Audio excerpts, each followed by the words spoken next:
Jill. Jill, I don't know why I want to talk to you, Jill. All right, Jill, I'm bringing you in. If you want to come on, you can accept. You don't have to turn on your video, but just sound. Hi, Jill. Welcome in. Hi. Have you been here before?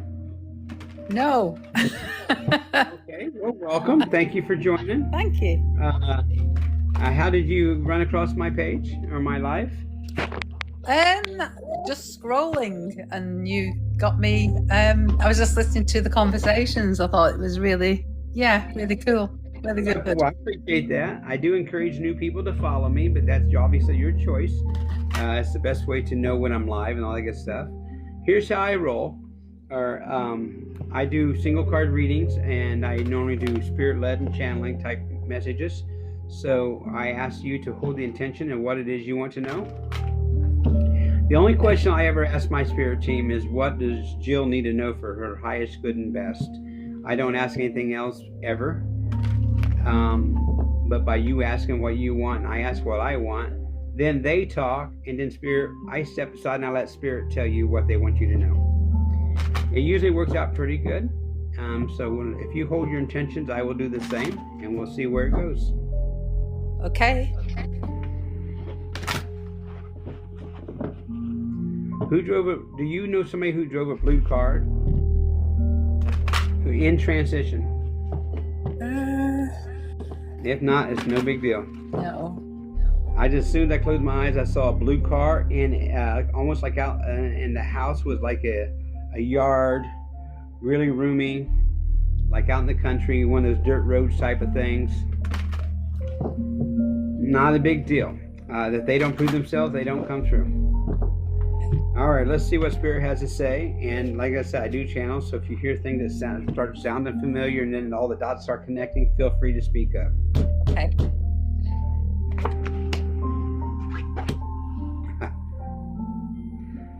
Okay, well, this is interesting. Because I felt like I had a spirit trying to tap in and say, hello, I'm here. And the first card to come out says, contemplating death and beyond is the first card. The second card is assimilate life experiences. I'm butchering the first word. I don't use the verbiage anyway. I just tell you what it says. But there's the first card. And there's the second. I use the imagery, or should I say spirit guides me to seeing the things on the card of the imagery to get the message. The first thing I'm feeling is I feel like there's that here lately, for some reason, you've been having a connection with transitioning and spirits and how it all comes together, and how the when they transition, they seal a part of our lives, and everything about it, everything medical and psychic and mediumship wise has been in the forefront of your mind. Yeah.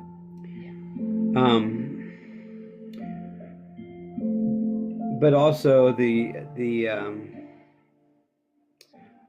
need to try to understand why the transition has to happen to begin with, like the wheel of life, right? We're born, we live life, we die, and it's like a repeating action over and over and over.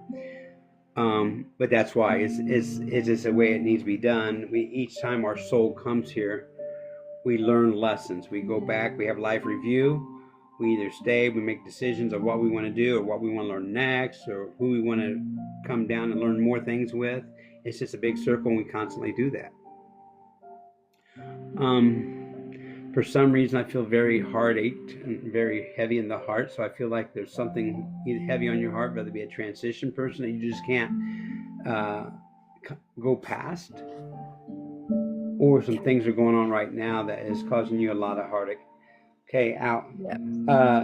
Do you have somebody transition that had a stroke or a brain aneurysm? No, but my mum did pass just not too long ago. Because I just got a really massive headache, like a head injury or something. But anyway, so we're going to go back to that. I don't know why. Yeah. Maybe it was something. Was her death determined on what happened? It was a heart and a lungs, but yeah, well, okay, not connected. Not connected That's to that. it. However, when she fell backwards, she did. Yeah, it could be that. Okay, that might be what she's saying. I hit my head. I mean, because like it's like right here, it hurt like Yes. Yeah. immediately. But once you start talking about it, it went away. So that is telling me that that spirit is valid. It's been Yeah. validated because it went away. I'm clairsentient. I feel things and I feel emotions. As Mhm. you pick, I say a lot of I feel comments. Yeah. But then when it's validated, it goes away and I don't feel it no more. So I feel like that's who's stepping in. And I don't know if she had a blue car or if the color blue is a significance and then the car is representing something else. So sometimes they just put symbols and my job is to put it all together. And being Yeah. new and trying to figure it all out, I don't always get it right. But let's go back to the card, contemplating death. So have you been? So you, if your mom just recently passed, that explains the heaviness in the heart, and I feel Yeah. like that's coming from you, the fact of that loss. But she's also wanting to point out the fact that you have all the keys to the key to life, if you will, is what I'm feeling. And you have all the information, you have things to open doors, and she doesn't want this situation to slow you down. Yeah. I'm seeing this here, but I'm feeling like this, and I feel like there was a promise made that somebody made a promise, and that's like Scout's honor, but it's not really Scout's honor. I feel like there's a promise made, and they want to make sure it's honored. Does that make sense to you? Yeah. Yeah. My mum was very spiritual. Yeah. And there was Okay. things that she left me that is probably going to be passed on. Yeah, but she said there's a promises, but then there's also making me feel like there's some choices that need to come up. That's not going to be so easy. Yeah. And she just says do the best with what you feel in your heart that you feel is going to be the best for everybody involved.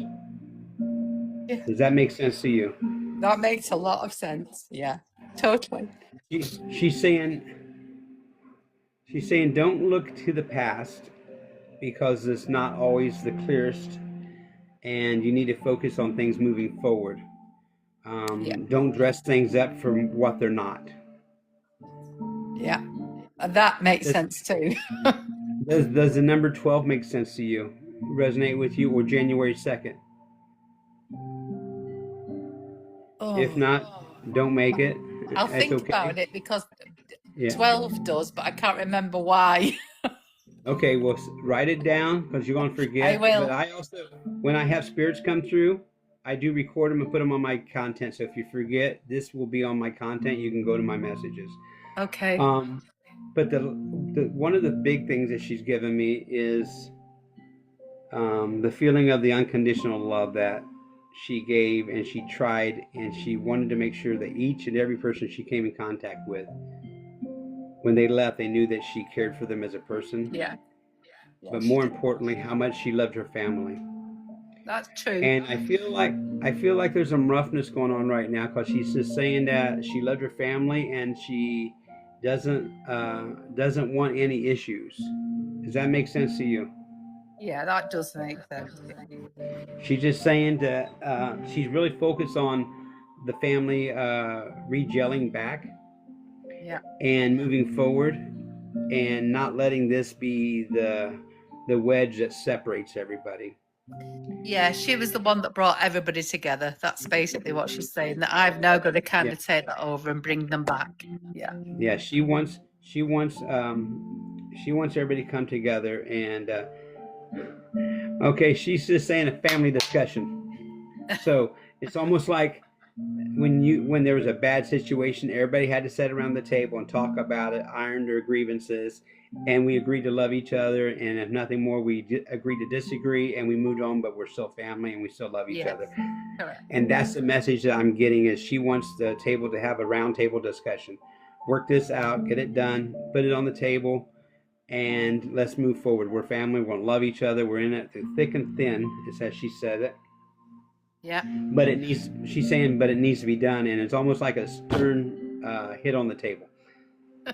So she's very adamant about the family working this, whatever the issue it is, out. She feels like her death is shadowing. She feels like her departure is shadowing a lot of the things that needed to be done. That people are viewing the transition more so than resolving the issue. Yeah. And she wants the issue to be resolved first. Okay. She's saying she. I don't know if you feel it now or if she just does it, but she's saying she's tapping me on the shoulder like she taps on your shoulder or something, and you might adjust your clothes or something, feel like something landing on you, or a tap on your shoulder. Yeah, I feel my mum. I feel her all the time, I have to say. She's letting you know that is her validating that she's around you, and that's how she would let you know she's present and around, and it's okay to validate that when you feel that. And she said it's okay to scream at her once in a while if you're frustrated. She said she'll take it. Oh, she did. Yeah, she said, and she's wanting you not to get frustrated with the family. Just tell her in private how frustrated. Go out in the country and scream and holler at her and all the things that people are doing. Because she's making me feel like you, as growing up, was an explosive type person. When you were sweet, but then when you got mad, you just screamed for no reason. You screamed everything. And so I think that's why she's resonating with that. Saying, hey, just scream me, I'll take it all. If that makes sense to you, great. If not, that's how she presented it. Yeah, it's true. I was her only child, so. Well, she extends her love, but she's also cautioning the family to work things through and get it work together. She's saying you have the keys and you know a lot of the answers, and I think this, and also encouraging people to understand they will need to look at things from a different perspective. They don't have to agree with it, but at least be open enough to hear the other sides.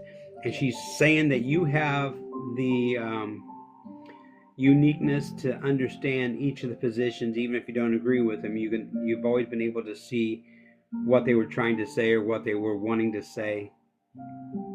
And so she's encouraging you to be the the negotiator, to bring them all together and help each other understand one another. Yeah, I take over from her. Yeah, that's what she wants. Yeah. She's a strong energy, and I want to push her back a bit, but I feel like you got what you needed. I did. Thank you. She is sending one last message that anytime you want to talk to her, you can set in private and just start thinking of her, and she will answer if you set the intention that that's what it's going to be, and allow time for that conversation. Okay. She said none of this. I'm trying to think how to put it. The thought I'm getting is in and out. None of this real quick stuff. She just went like this. What I saw was boom, boom. Like none of this in and out stuff. Go in with intentions and set for a moment and allow that information to come through. A word of caution, though, you may not understand it, so write it all down. And as you start doing it more and more, you will start figuring out what she's trying to say. Wonderful. Thank you. I really appreciate that. You're welcome. Many blessings, Jill. And you. You have a great day. You too.